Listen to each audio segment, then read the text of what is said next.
Hi విను, మనం చాలా గొప్పగా చెప్పుకోండి. ఇండియాలో ఒక మంచి ట్రైన్ ఉందండి. చాలా లాంగ్ ట్రావెల్ చేస్తుంది ఈ ట్రైన్. దీని పేరు వివేక్ ఎక్స్ప్రెస్. అస్సాంలో దిర్బగ్గా నుంచి ఇటు కన్యాకుమారి వరకు 3.5-4 డేస్లో ట్రావెల్ చేసే చాలా గొప్ప ట్రైన్ ఇది. చాలా ప్రెస్టీజియస్గా అనుకుంటాం. నేను కూడా ఈ ట్రైన్లో 5 years బ్యాక్ ట్రావెల్ చేసిన తర్వాత నేను ఎప్పుడు ఈ ట్రైన్లో ట్రావెల్ చేయకూడదని డిసైడ్ చేశాను. ఎందుకంటే విజువల్స్ చూడండి, మీకు కనిపిస్తున్నాయి కదా, ఇది పరిస్థితి. ఈవెన్ మనం సెకండ్ క్లాస్ బుక్ చేసుకున్నా సరే ఆ టాయిలెట్స్ దగ్గర, తర్వాత వాష్రూమ్స్ దగ్గర వీళ్ళంతా ఉంటారు. ఎవరు? Migrant labours. వాళ్ళని ఏం అనలేము.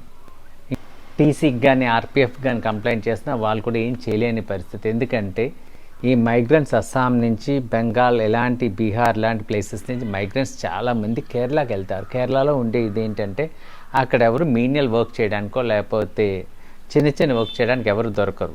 ఈ మైగ్రెంట్ లేబర్స్ అక్కడ వర్కర్. ఈ వర్క్ ఫోర్స్ అంతా ఈ స్టేట్స్ నుంచి వస్తాయన్నమాట కేరళకి. సో వాళ్ళు అటు ఇటు ట్రావెల్ చేసే ట్రైన్ ఇది.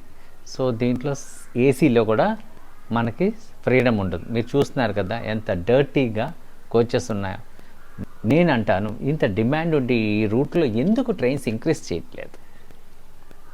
ఇలాంటి ట్రైన్స్ని ఎందుకు ఇలా రన్ చేస్తున్నారు? సో క్లీనినెస్ ఉండక్కర్లేదా? డబ్బులు ఇచ్చి రిజర్వ్ చేసిన వాడి పరిస్థితి ఏంటి? ఒక్కసారి ఆలోచించండి.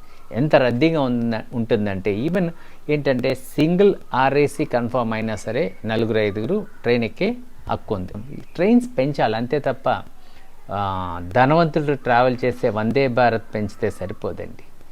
ఒక్కసారి మీరు ఆలోచించండి. ఈ రూట్స్లో ఎక్కడ ట్రాఫిక్ ఎక్కువ ఉందో అక్కడ రూట్స్లో ట్రైన్స్ పెంచాలి. ఎందుకంటే ఓన్లీ ఈ మైగ్రెంట్ లేబరే కాదు, ఈ యొక్క ప్లేసెస్కి టూరిజం కోసం కేరళ వెళ్ళే వాళ్ళు చాలామంది ఉంటారు. తమిళనాడు రిలీజియస్ యాక్టివిటీస్ కోసం వెళ్ళే వాళ్ళు ఉంటారు, బిజినెస్ కోసం వెళ్ళే వాళ్ళు ఉంటారు. ఈ రూట్ అంత బిజీ రూట్, దాంతోపాటు ఎడిషనల్ బర్డెన్. ఒకసారి మీరు ఆలోచించండి. Happy living.